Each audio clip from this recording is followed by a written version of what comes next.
Shalom semua warga kerajaan yang mencintai dan menantikan kedatangan Tuhan. Saya menyampaikan bahwa jangan takut dengan resesi, jangan takut dengan penyakit sampar maupun gempa bumi. Karena di balik itu adalah Tuhan memanggil umatnya kembali kepada Dia. Kita lihat bagaimana salah satu kata kunci paling penting, yaitu sudah hilang daripada banyak gereja, pelayanan, dan nyebut dirinya hamba-hamba Tuhan, yaitu perkataan repent. Ya, repent and turn to God. Bertobat dan berbaliklah kepada Tuhan. Banyak orang sekarang cuma berpaling kepada Tuhan, tapi tidak berbalik. Saya masih ingat bahwa kebangunan rohani dalam hidup saya dimulai 40 tahun yang lalu. Melalui apa, saudaraku? Penyakit hampir mati. Dan apa? Dan juga mengalami di mana saya bangkrut, ya. Ladang saya dimakan oleh belalang. Tapi itu menyadarkan saya bahwa hanya Tuhan bisa menolong saya. Tidak ada orang bisa menolong. Teman, saudara, tidak ada. Tetapi saudara tidak perlu mengalami seperti itu. Saya masih ingat 10 tahun kemudian Tuhan memanggil saya ke Pulau Bali. Tepat 10 tahun kemudian. Dan here I am by His grace. Dan karena itu saya berani mengatakan kepada saudara, segala sesuatu yang kelihatan buruk bisa Tuhan rubah jadi kebaikan. Sebagai contoh tahun 2002 ada bom Bali. Ya, pertama lalu dilanjutkan yang kedua. Dan apa yang saya alami? Ya, orang-orang yang biasanya tidak terjangkau jadi pada datang pada Tuhan. Demikian juga melalui corona ini. Ya, maka saya yakin dan percaya sesuatu yang buruk Tuhan bisa rubah. Kutuk pun bisa dirubah jadi berkat, bukan? Kesesakan dirubah jadi kesempatan oleh Tuhan. Kesempitan jadi kesempatan. Karena bagi setiap saudara yang mendengarkan ini, pertama-tama jaga hatimu dengan penuh kewaspadaan. Jangan sampai ada penyakit sampar di dalam hati kita masing-masing. Nah, saya melihat apa yang saya sampaikan ini adalah munculnya banyak hamba-hamba Tuhan. Bapak Pendeta Niko telepon saya, Vin, lewat ini kita dipaksa untuk delegasi. Ya, usia kami kan sudah Pak Niko 71, saya 69. Usia kami berdua seharusnya kan sudah melepaskan yaitu tongkat estafet kepada generasi muda kita. Dan apa kekayaan kita? Kekayaan kita cuma satu, bangkitnya para pemimpin muda. Terjadi akselerasi. Saya berdoa khususnya buat kelompok Rock Ministry, saya sampaikan. Kita punya mimpi bahwa tahun 2025 itu akan terjadi, kita mencapai 1000 jemaat baru buat Tuhan Yesus. Sekarang baru 1/3. Kelihatannya ketinggalan. Oh no. Ketika terjadi awakening, yaitu kebangunan, terjadi outpouring, pencurahan Roh Kudus, itu dengan mudah akan tercapai. Not by might, nor by power, but by my spirit, said the Lord. Itu janji Tuhan, bukan kuat, bukan gagah, tapi karena kuasa rohku, kata Tuhan. Karena itu umat Tuhan, kebangunan rohani mulai dari diri sendiri. Ketika terjadi kebangunan rohani di Wales, wartawan pergi ke sana, mereka tanya, di mana kebangunan rohani itu? Seorang polisi tanya begitu. Dia berkata, sir, ya, the revival is inside this uniform. Ya, di dalam seragam ini, maksudnya hatinya dia. Karena itu bangkitlah setiap kepala keluarga, selamatkan seluruh keluargamu seperti Nuh menyelamatkan seluruh keluarganya. Jangan takut, akan ada revival. Tuhan memberkati kita semua. Amin. Terima kasih Tuhan, Engkau selalu bersama kami di setiap musim dalam hidup kami ya Bapa. Terima kasih Tuhan. Kami mengucap syukur dan kami mau memuji Engkau ya Tuhan. Haleluya. Engkau ada bersamaku di setiap musim hidupku. Tak pernah kau biarkan ku sendiri.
We thank you, Lord.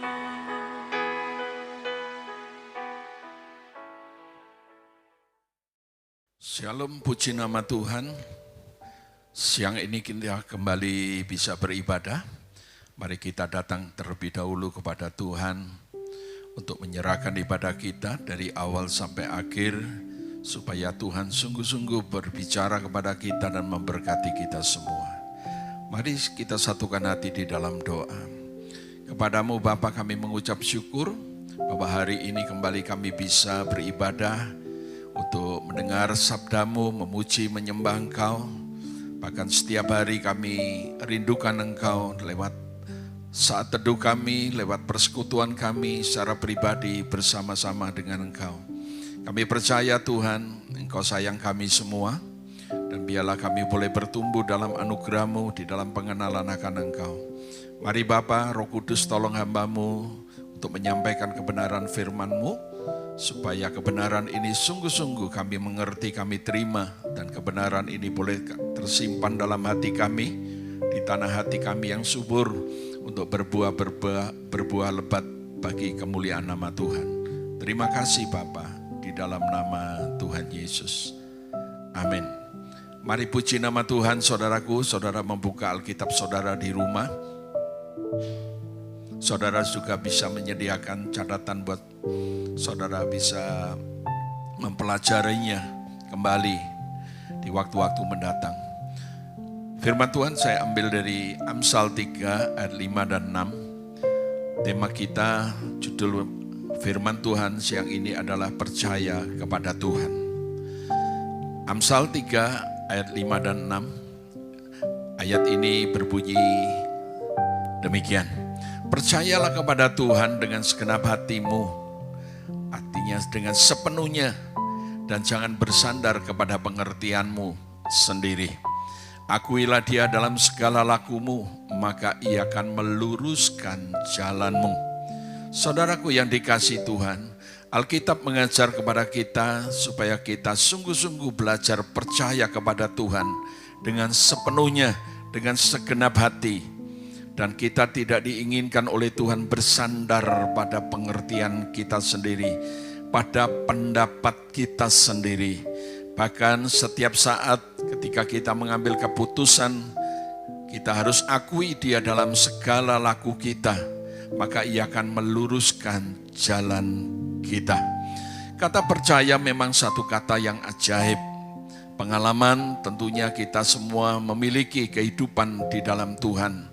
Pengalaman dalam hidup kita, kita tahu saat kita berada dalam situasi terburuk, kita tidak menemukan jalan keluar, bahkan kita tidak tahu lagi harus berbuat apa. Namun kita percaya saat kita percaya kepada Tuhan, secara tiba-tiba kerap kali Tuhan memberikan hikmat kepada kita, memberikan satu ucapan, satu perkataan kepada kita, memberikan hikmat kepada kita, tuntunan kepada kita. Dengan tuntunan itu, dengan hikmat yang begitu sederhana mungkin kita terima saat kita menerima dan kita melakukannya. Saya percaya dengan tiba-tiba juga kerap kali jalan buntu itu ada jalan keluar dan kita boleh mendapatkan pertolongan. Sebagai hamba Tuhan, saya kerap kali mengalami hal demikian. Saat kita sudah tidak bisa berpikir harus berbuat apa, artinya kita sudah tidak menemukan jalan keluar, dan kita diajar oleh Tuhan hanya berharap kepada Dia. Saat itulah terkadang Tuhan memberikan satu kata-kata hikmat, memberikan firman. Mungkin kata-kata yang cukup sederhana hanya mengatakan kepada kita, pergi. Namun ketika saat kita pergi, disitulah Tuhan mulai bekerja dan menolong kita. Saudaraku dikasih Tuhan, memang kata percaya adalah sebuah kata yang ajaib. Saat kita sudah dalam hopeless, tidak mendapatkan pertolongan, jalan keluar, tapi namun ketika kita mengandalkan Tuhan, kita berharap kepada Tuhan, Tuhan memberikan jalan keluar dan pertolongan buat kita. Seorang yang bernama Albert Einstein, saudara tahu semua, dia mengatakan ada dua jalan dalam hidup ini. Yang pertama adalah tidak ada yang ajaib. Yang kedua adalah bahwa dalam segala sesuatu keajaiban bisa terjadi dalam hidup kita. Tinggal saudara mau pilih yang mana. Saudara percaya yang mana. Saudaraku yang dikasih Tuhan, memang kata percaya tidak mudah untuk kita terapkan dalam hidup kita. Kata percaya mudah diucapkan, mudah dinyanyikan, tapi tidak mudah prakteknya untuk kita terapkan dalam hidup kita. Karena untuk percaya kerap kali kita menuntut pembuktian. Kerap kali dalam percaya kita inginkan satu bukti nyata terlebih dahulu. Karena hati manusia ini cenderung untuk tidak percaya. Hati kita penuh dengan prasangka, dengan curiga. Bahkan terhadap Tuhan pun kita seringkali seperti itu. Kalau saat kita tidak mendapatkan jalan keluar pertolongan, kita kerap kali salah ngerti dengan Tuhan. Kita curiga dengan Tuhan, bahwa seolah-olah Tuhan meninggalkan kita. Percaya seringkali diiringi kan dari hidup kita yang kita menuntut pembuktian. Saudaraku yang dikasih Tuhan, kalau sudah terbukti, buat apa kita percaya? Justru kita percaya karena kita akan melihat bukti di depan kita. Apa yang saya sampaikan ada di dalam Alkitab, contoh sebagai contoh Thomas. Nah, kita tahu ketika Tuhan Yesus bangkit, seseorang yang ditemui oleh Tuhan adalah, kita tahu di dalam Yohanes 20 adalah Maria Magdalena. Seminggu kemudian Tuhan menampakkan diri kepada murid saat pada malam hari, di mana murid di dalam ketakutan kepada orang-orang Yahudi. Mereka berkumpul di dalam satu rumah, dalam satu ruangan dengan pintu terkunci. Tiba-tiba Tuhan Yesus datang ke sana dan Tuhan memberikan salam kepada mereka, damai sejahtera bagi kamu semua. Hati mereka bersuka cita, para murid bersuka cita karena mereka melihat Tuhan dengan kasat mata. Namun pada waktu itu tidak ada seorang yang dari murid Tuhan yang tidak ada di tempat itu, yaitu Thomas. Dan ketika para murid yang lain yang pertama kali ditemuin oleh Tuhan, dia bertemu dengan Thomas, mereka berkata, aku telah melihat Tuhan, aku telah bertemu dengan dia. Dia datang pada waktu kami berkumpul. Thomas mengatakan, aku tidak percaya. Sekali-kali aku tidak percaya. Sebelum aku mencucukkan jariku ke dalam bekas luka di tangannya, atau aku mencucukkan tanganku pada luka pada lambungnya, sekali-kali aku tidak percaya. Nah, 8 hari kemudian setelah peristiwa itu, kita tahu, kita membaca dalam Alkitab di dalam Yohanes 20 ayat 24-29. Nah, 8 hari kemudian mereka berkumpul kembali di tempat yang sama, dan di situ Thomas ada. Dan ketika Tuhan Yesus datang dengan pintu terkunci, dia masuk, dia ada di situ, dia memberikan salam yang sama kepada para murid. Nah, pada saat itu Tuhan berkata langsung kepada Thomas. Rupa-rupanya sekalipun pada waktu pertemuan pertama Thomas tidak ada, tidak berarti bahwa Tuhan tidak tahu apa yang ada di kedalaman hati Thomas. Nah, pertemuan kali kedua di mana Thomas hadir, Tuhan langsung berkata kepada Thomas, Thomas, ini tanganku, cucukkan jarimu. Ini lambungku, cucukkan tanganmu. Jangan lagi engkau tidak percaya, tapi percayalah.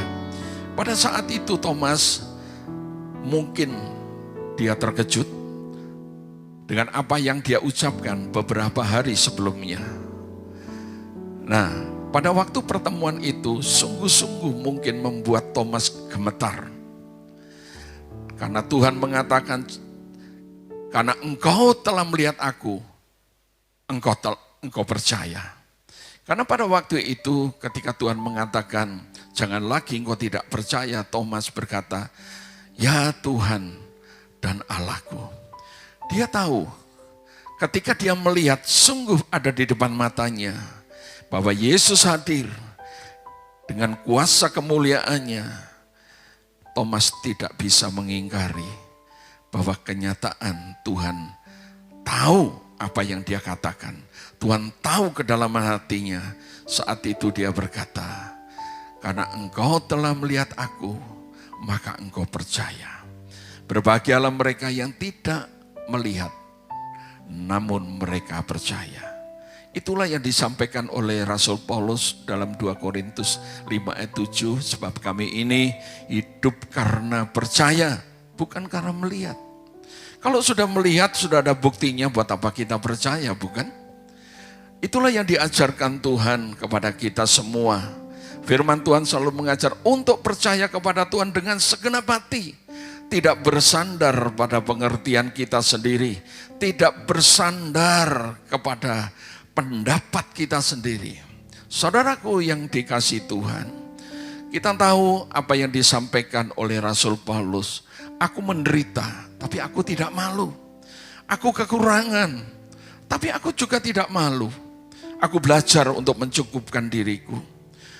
Namun karena aku tahu bahwa kepada siapa aku percaya, dan aku yakin Dia berkuasa memelihara hidupku. Saudaraku, itulah keyakinan bagi orang-orang yang sudah mengalami perjumpaan dengan Tuhan. Saya percaya sebuah kenyataan yang dilihat oleh Thomas, sebuah pengalaman pribadi yang dialami juga oleh Rasul Paulus, itu membuat hidup seseorang tidak goyah karena apapun yang terjadi dalam hidupnya, sekalipun tampaknya itu buruk, tampaknya itu tidak ada harapan. Sebab kita tahu kepada siapa kita percaya. Saudara, orang yang ingat bahwa penolongnya adalah Maha Kuasa, Kurios penjaga orang penguasa jagat raya ini, tentunya orang tidak mudah putus asa. Kalau kita sadar, kita selalu diingatkan bahwa orang yang kita andalkan, orang yang kita percayai adalah pribadi yang begitu maha kuasa. Kurios penguasa jagat raya ini, tentunya kita tidak akan mudah putus asa. Nah, saudaraku yang dikasihi Tuhan, karena percaya itu merupakan sebuah kata yang ajaib, namun percaya juga tidak mudah untuk diterapkan. Seringkali Tuhan membawa kita masuk di dalam pelatihan-pelatihan. Seringkali Tuhan membawa kita dalam ujian-ujian supaya kita tahu, supaya kita mengalami bahwa sesungguhnya Tuhan itu nyata, Tuhan itu real. Buat apa kita ikut Tuhan? Tuhan yang mati, Tuhan yang tidak bisa tolong kita, Tuhan yang hanya sepertinya kita berdoa tapi kita tidak mendapatkan apa-apa. Tapi Tuhan yang kita sembah adalah Tuhan yang hidup, Tuhan yang sanggup tolong kita, Tuhan yang selalu menyertai kita. Saudaraku yang dikasihi Tuhan, percaya perlu latihan. Sebab percaya tidak datang dari pergumulan, tapi percaya datang dari penyerahan. Saya ulang kembali, untuk percaya saudara perlu dilatih. Saudara perlu masuk di dalam pelatihan-pelatihan Tuhan. Sebab untuk percaya tidak datang dari pergumulan saudara, percaya datang dari penyerahan. Mari saudara saya bawa kepada satu kisah yang ada di dalam Alkitab, yang kita semua sudah tahu dan sering membaca kisah ini, yaitu 1 Raja-Raja 17 ayat 1 sampai dengan 6 dulu. Nanti minggu depan mungkin saya bisa teruskan dari kisah ini, supaya saudara bisa mengalami Tuhan.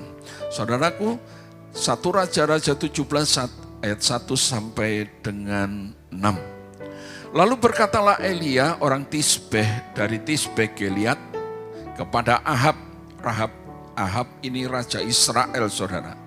Jadi Elia ini tidak berhadapan atau menyampaikan perkataan dari Tuhan dengan orang yang rakyat biasa, tapi dia langsung berhadapan dengan Ahab, raja Israel. Demi Tuhan yang hidup, Allah Israel yang kulayani, sesungguhnya tidak akan ada embun atau hujan pada tahun-tahun ini, kecuali kalau kukatakan.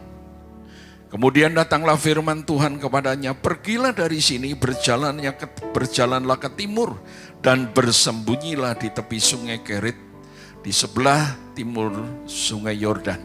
Engkau dapat minum dari sungai itu dan burung-burung gagak telah kuperintahkan untuk memberi makan engkau di sana. Lalu ia pergi dan ia melakukan seperti firman Tuhan. Ia pergi dan diam di tepi sungai Kerit di sebelah timur sungai Yordan. Pada waktu pagi dan petang, burung-burung gagak membawa roti dan daging kepadanya, dan ia minum dari sungai itu. Puji nama Tuhan, mari kita sama-sama belajar dari kisah di dalam 1 Raja-Raja 17 ayat 1 sampai dengan 6. Ayat 1 adalah sebuah misi Elia untuk menyatakan penghukuman atau penghakiman atas Israel karena Israel telah berdosa kepada Tuhan, menyembah Baal sehubungan dengan rajanya sendiri yang tidak hidup sungguh-sungguh dengan Tuhan. Dan Elia pada ayat 1 ini, misi yang dinyatakan kepada Ahab adalah bahwa bangsa Israel akan mengalami tidak adanya turun hujan. Kalau saudara membaca dalam Yakobus 5 ayat 17, tidak datang turunnya hujan bukan hanya sebulan 2 bulan, saudara bisa bayangkan tidak ada hujan itu 3,5 tahun. Itu masa yang lama sekali, saudara. Kita saja kalau tidak ada turun hujan, mungkin 4, 5, 6 bulan kita sudah merasa kekeringan terjadi di mana-mana. Nah ini terjadi 3,5 tahun, saudara bisa bayangkan. Saudaraku yang dikasih, itu pesan misi yang disampaikan Elia dari Tuhan buat Raja Ahab, di mana Tuhan sedang menghukum bangsa Israel karena mereka meninggalkan Tuhan. Nah ayat 2 dan 3 kembali saya sampaikan kepada saudara. Ayat ini mengatakan demikian. Kemudian datanglah firman Tuhan kepadanya, pergilah dari sini dan berjalanlah ke timur dan bersembunyilah di tepi sungai Kerit di sebelah timur sungai Yordan. Saudara, Allah mengutus Elia untuk pergi dan bersembunyi di tepi sungai Kerit. Itu tentunya bukan alasan Tuhan ingin melindungi Elia sesudah menyampaikan pesan penghukuman kepada bangsa Israel. Kalau hanya sekedar melindungi Elia, tentunya Tuhan banyak cara yang dia bisa pakai. Tapi Allah tidak memakai cara pergi dan bersembunyi untuk menyelamatkan Elia. Sekali-kali menurut saya tidak demikian. Lalu untuk alasan apa? Ya, untuk alasan apa bahwa Tuhan menyuruh Elia pergi dan bersembunyi di tepi sungai Kerit? Saya coba merenungkan, paling tidak ada 2 alasan. Saat tidak terjadinya hujan selama kurun waktu yang panjang itu, saya percaya akan terjadi kekeringan di mana-mana, bukan? Dan saat kekeringan sebagaimana kita jumpai entah di Afrika atau mungkin di negara kita, saat tidak ada hujan, kekeringan terjadi di mana-mana, maka tidak ada orang bisa bercocok tanam. Artinya di Israel pada waktu kekeringan terjadi yang begitu panjang itu, saya percaya akan terjadi kelaparan. Karena orang tidak bisa menanam sesuatu, karena serba air sudah tidak ada lagi. Jadi terjadi kelaparan yang begitu mengerikan. Nah, saat Tuhan menyuruh Elia pergi dan bersembunyi, saya juga percaya di saat kekeringan dan kelaparan itu terjadi, tentunya tidak ada firman yang bisa disampaikan lewat Elia. Jujur, saat kita mengalami problema yang berat, kita mengalami kesulitan yang begitu mengerikan dalam hidup kita, kalau kita boleh mendengar firman Tuhan, kita bisa mendengar apa yang Tuhan sampaikan kepada kita, tentunya ada satu kekuatan yang kita butuhkan. Nah, bangsa Israel waktu mengalami penghukuman, dia sudah mengalami kelaparan dan dia juga mengalami tidak adanya firman. Artinya kelaparan secara jasmani dan rohani mereka alami dalam hidup mereka. Saudaraku yang dikasihi Tuhan, pergi dan bersembunyi di Kerit. Saya percaya Tuhan memiliki tujuan. Tadi saya mengatakan bukan untuk menyembunyikan Elia, tapi di tepi sungai Kerit, sebagaimana arti Kerit, Kerit artinya dipisahkan. Kerit itu artinya diasingkan, atau bahasa yang lebih yang sering kita dengar, Kerit artinya dipotong. Sebagaimana Yohanes 15 katakan bahwa pokok anggur yang tidak berbuah akan dipotong. Ranting-rantingnya dari anggur yang tidak buah akan dipotong. Supaya apa? Supaya berbuah. Sementara yang sudah berbuah juga dibersihkan. Dibersihkan artinya juga dipotong supaya lebih banyak berbuah. Jadi Elia dikirim ke Kerit untuk dipisahkan, untuk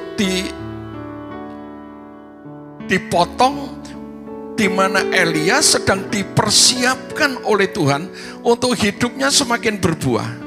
Jadi pengalaman Kerit buat Elia juga pengalaman kita. Ketika kita ada di dalam situasi seperti Kerit, kita tahu kita sedang mengalami oleh Tuhan, sedang masuk camp pelatihan. Kita sedang diasah di sana, hati dan pikiran kita, perasaan kita juga dipertajam oleh Tuhan. Roh kita dipertajam oleh Tuhan, sehingga kita tidak memiliki hati pikiran yang tumpul. Diharapkan lewat Kerit kita memiliki satu ketajaman roh kita, hati kita, pikiran kita, perasaan kita kepada Tuhan. Itulah yang yang saya percaya. Alasan itulah yang kenapa Elia harus pergi dan bersembunyi ke sungai Kerit. Saudaraku yang dikasihi Tuhan.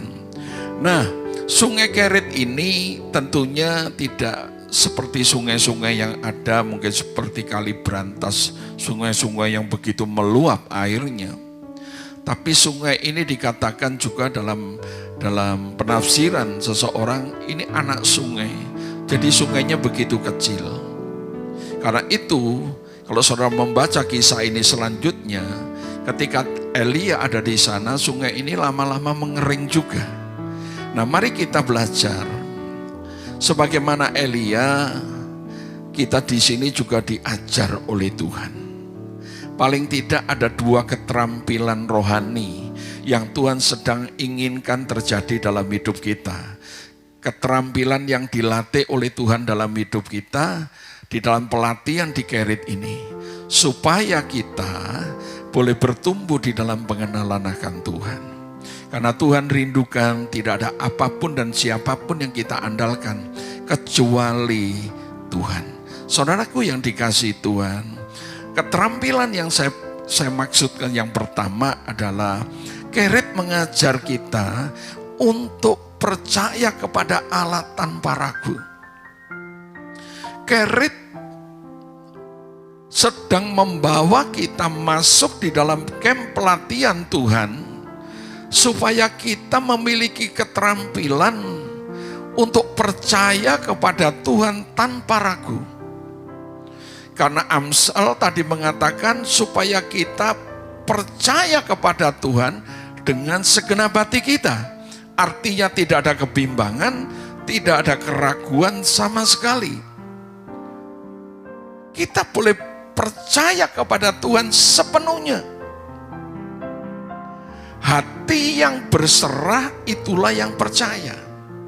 Nah, mari saudara melihat di dalam bacaan kita, yaitu di dalam ayat 3 dan 5.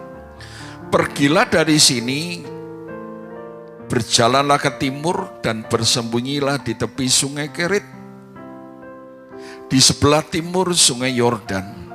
Lalu ayat 5 berkata, lalu ia pergi dan melakukan seperti firman Tuhan.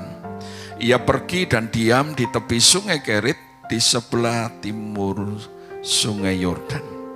Elia tidak berbantah-bantah, Elia tidak protes, Elia tidak komplain. Saat dia menyampaikan pesan Tuhan, nubuatan kepada Ahab, kepada bangsa Israel, secara otomatis Elia juga mengalami kekeringan, bukan? Nah, disitulah Tuhan sedang membawa Elia untuk pergi ke Kerit. Dan saat dia disuruh pergi, Elia tidak berbantah-bantah. Elia mengikuti apa kata Tuhan. Saudaraku yang dikasihi Tuhan, di dalam Amsal 3 tadi mengatakan, supaya kita ini belajar percaya kepada Tuhan dengan sepenuh hati kita. Kita tidak bersandar pada pengertian kita sendiri. Bahkan The Passion mengatakan ayat 6, jangan berpikir sedikit pun bahwa kamu tahu segalanya. Nah, kerap kali kita terjebak di sini. Kita selalu merasa lebih pintar dari Tuhan. Kita selalu merasa mengerti. Kita sudah terbiasa dengan segala kemampuan kita, keahlian kita. Terkadang kita mencoba untuk tidak melibatkan Tuhan dalam segala yang kita lakukan atau saat kita mengambil keputusan. Nah, di dalam ayat Amsal 3 ayat 5, di dalam bacaan kita tadi, dari ayat 3 dan 5, hati yang berserahlah yang percaya. Jadi memang percaya itu bukan datang dari sebuah pergumulan. Percaya itu datang dari sebuah penyerahan. Karena hati yang berserahlah yang percaya. Kebergantungan merupakan ekspresi dari penyerahan. Saya ulang kembali, ketergantungan kita kepada Tuhan merupakan ekspresi penyerahan. Kalau selama ini kita tidak pernah menyerah, artinya kita selalu untuk mengandalkan diri kita sendiri tanpa melibatkan Tuhan. Artinya hati kita sudah mulai menjauh dari Tuhan. Bukankah Yeremia 17 ayat 5 mengatakan, beginilah firman Tuhan, terkutuklah orang yang mengandalkan manusia. Pertama, mengandalkan manusia. Yang kedua, mengandalkan kekuatannya sendiri. Nah ini kerap kali kita mengandalkan sepertinya kita tahu segalanya. Sepertinya kita penuh pengertian. Menurut pendapat kita, kita sudah oke. Tanpa kita melibatkan Tuhan. Nah ketika kita sudah mulai hati kita menjauh dari Tuhan, saat itulah ketika kita mengalami kegagalan, kita baru sadar bahwa kita keputusan apa yang kita lakukan ternyata itu salah. Saudaraku yang dikasihi Tuhan, indahnya di dalam Amsal tadi dikatakan, jangan bersandar pada pengertianmu. Jangan berpikir sedikit pun bahwa kamu tahu segalanya. Saat kita sombong, saat kita merasa mengerti semua, saat kita merasa tahu semua, kita sudah tidak mau melibatkan Tuhan lagi. Atau kita sudah mengambil keputusan menurut kita, pendapat kita, sesuai dengan pengalaman kita, kita melakukannya, kita baru minta Tuhan untuk ngikutin mau kita baru mau melibatkan Tuhan untuk bersama-sama dengan kita. Padahal Tuhan tidak menghendaki seperti itu awalnya. Namun ketika kita mentok, ketika tidak mendapatkan jalan keluar, sepertinya kita langsung menyalahkan Tuhan. Bukankah saya sudah minta penyertaanmu? Tapi Tuhan tidak pernah dilibatkan. Keputusan yang kita ambil apakah sungguh-sungguh berasal juga dari Tuhan? Nah, kesombongan ini sungguh-sungguh bisa menghalangi kita untuk belajar percaya kepada Tuhan. Karena itu saudaraku, percaya sangat berhubungan dengan ketaatan.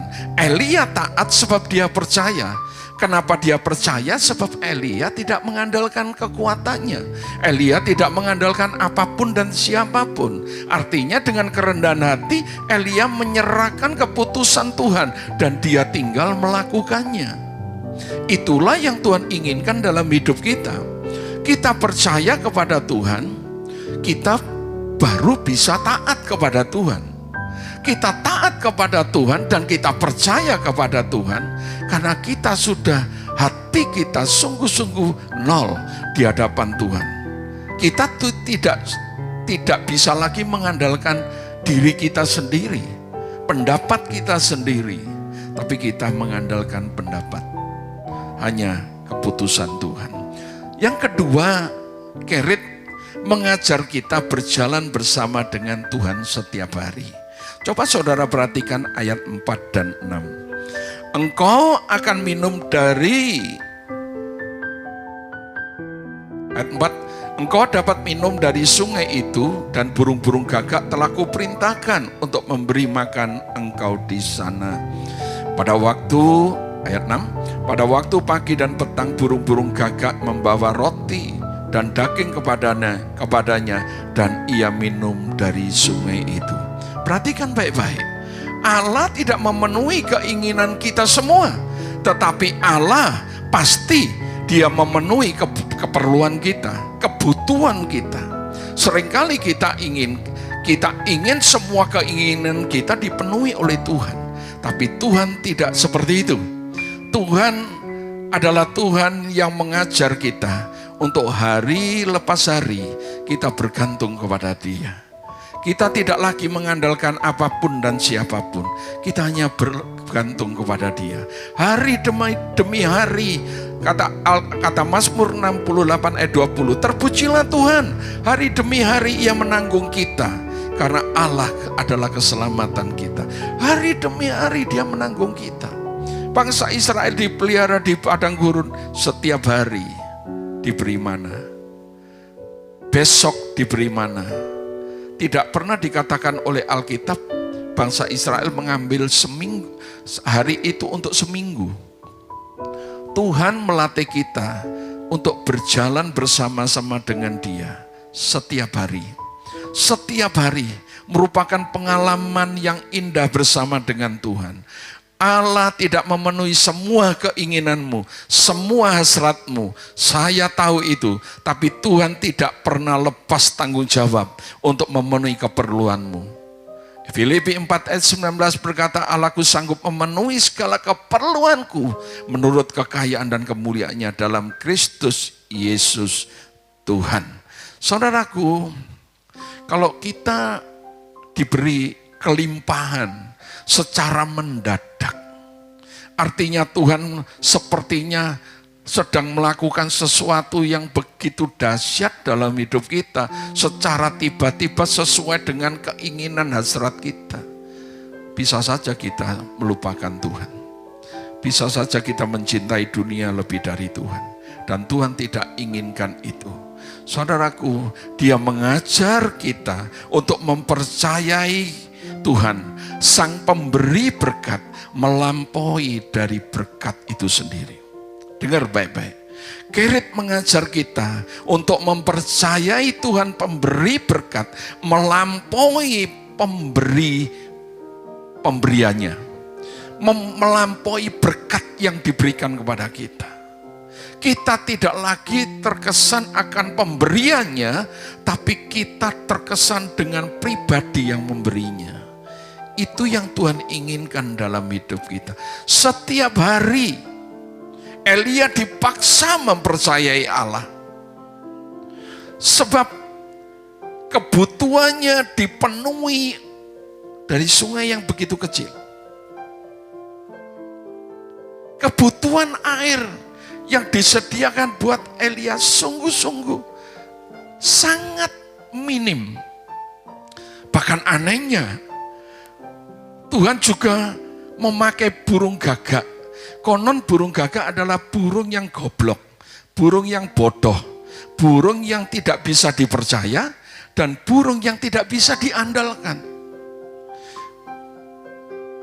Kenapa Tuhan lakukan? Supaya Elia hanya berfokus percaya kepada Tuhan.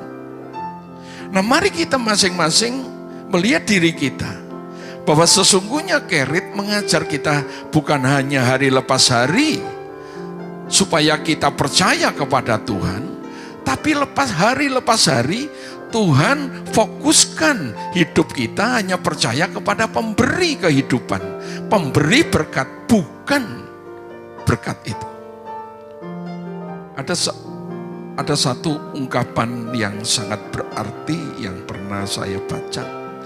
Hidup dihargai, hidup kita dihargai berdasarkan isinya.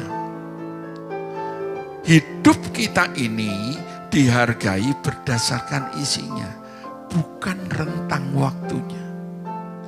Karena itu saudara bisa membaca di dalam Lukas berapa ya? Lukas 8 kalau tidak salah.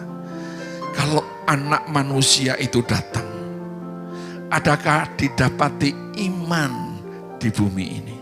Kalau Yesus datang, adakah engkau dan saya tetap percaya kepada Dia? Itu yang dimaksudkan. Karena itu mari kita sekarang belajar. Ya, setidaknya ada dua hal tadi yang saya sampaikan. Bahwa keterampilan yang Allah ajarkan lewat Kerit, supaya kita belajar penuh percaya kepada Dia. Karena Kerit sedang mempersiapkan hati dan hidup kita untuk tidak bergantung pada apapun dan siapapun kecuali kepada Dia. Hati kita harus percaya, dan hati kita yang percaya itu harus berserah kepada Dia. Kita tidak lagi untuk mengambil alih kekuatan kuasa Tuhan, tapi kita menyerahkan kekuatan kita, ketidakmampuan kita, kesanggupan kita kepada Tuhan. Izinkan Tuhan bekerja lewat hal-hal yang kecil dalam hidup kita, tapi kita harus taat. Kita harus percaya sepenuhnya.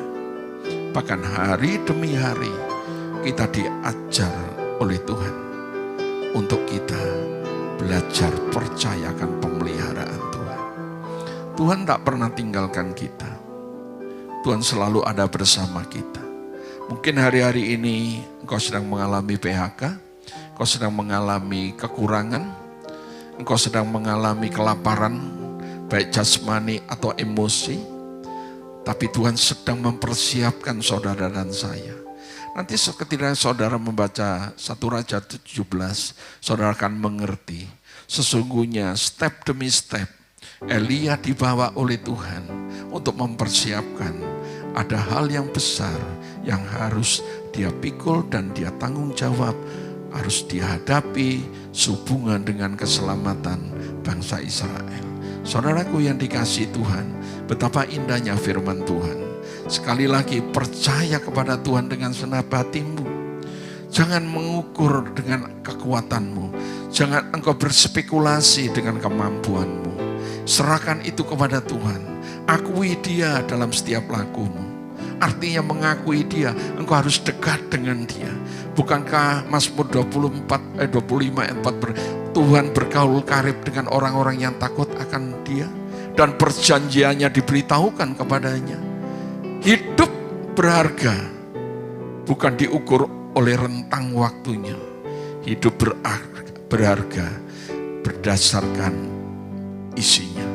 Apakah hari ini Tuhan melihat engkau memiliki hati, pikiran, perasaan yang begitu tajam, sehingga rohmu mengerti kemana Tuhan sedang membawa hidupmu, kemana Tuhan sedang mengajar engkau, hal-hal apa yang jauh lebih penting. Karena tujuan kebaikan Tuhan adalah untuk kekekalan. Tujuan kebaikan Tuhan bukan untuk memuaskan hawa nafsumu. Tujuan Tuhan bukan untuk memperkaya engkau di muka bumi ini. Tujuan kebaikan Tuhan semesta alam ini bukan untuk supaya engkau hidup nyaman tanpa persoalan, tujuan Tuhan dalam kekekalan, supaya engkau menjadi serupa dengan Dia, supaya hidupmu dan hidupku berharga karena isinya, karena value hidupmu berarti bagi Tuhan dan bagi sesama. Puji nama Tuhan, biarlah berkat renungan hari ini sungguh-sungguh memberkati kita. Terima kasih Bapa, Engkau Bapa yang baik, yang sudah memberkati kami dengan kebenaran firman-Mu. Sempurnakan apa yang hamba sampaikan dengan bahasa, lewat bahasa yang kami sampaikan, biarlah umat-Mu boleh menerima pengertian yang daripadamu. Tanamkan firman-Mu dalam hati mereka, supaya mereka sungguh-sungguh belajar percaya kepadamu, bulat-bulat percaya kepadamu, tanpa cemas, tanpa ragu, tanpa bimbang, tanpa komplain. Hidup penuh penyerahan kepadamu adalah hidup yang menyukakan hatimu. Karena hidup dalam penyerahan adalah hidup dengan kerendahan hati, bahwa di atas segalanya kami tidak mampu melakukan. Saudaraku yang dikasihi Tuhan, kita bersyukur kepada Tuhan. Sampai hari ini Dia menyertai kita, menolong kita dan memberkati kita. Terpujilah Engkau ya Bapa, kekal sampai selama-lamanya. Di dalam nama Yesus. Amin. Jemaat yang dikasihi Tuhan, kembali kita akan menerima berkat seusai kita beribadah siang hari ini. Mari kita angkat tangan di tempat saudara masing-masing. Terimalah berkat daripada Tuhan. Tuhan akan memberkati engkau dan menyinari engkau dengan wajah-Nya. Tuhan akan menghadapkan engkau dengan kasih karunia-Nya dan memberikan engkau kekuatan yang melimpah-limpah mulai hari ini sampai selama-lamanya, di dalam nama Yesus. Amin. Aku percaya